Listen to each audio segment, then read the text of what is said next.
Friends GSM all information channel रे आपण मानक स्वागत करछि मु जस्मिन देखंतु ST and SC development section प्रत्येक दिन विभिन्न जिल्ला रे शिक्षक नियुक्तिर एडवर्टाइजमेंट बाहर करुछि। तो आज आम नवरंगपुर पुरी ढेंकानाल एवं बरगढ़ वैकेंसी विषय रे डिटेल्स डिस्कशन करबा। बरगढ़ रे सर्वमोट देखंतु 18 गोटी वैकेंसी बाहरी केते गोटी 18 गोटी बरगढ़ रे 18 गोटी वैकेंसी बाहरी।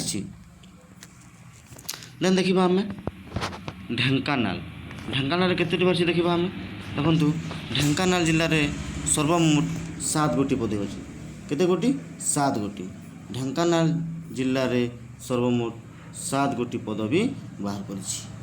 देन देखा पुरी पुरी जिला पुरी जिले में सर्वमोट देखंतु 3टी पदवी बाहरी सर्वमोट केतोटी पद बाहरी 3टी पद केतोटी पदवी 3टी सर्वमोट 3टी पदवी बाहर करी। एवं नवरंगपुर जिला देखा वर्तमान आम नवरंगपुर जिले में सर्वमोट 5टी पदवी बाहरी केते गोटी पदवी 5 गोटी नवरंगपुर जिले में सर्वमोट 5 गोटी पदवी बाहरी।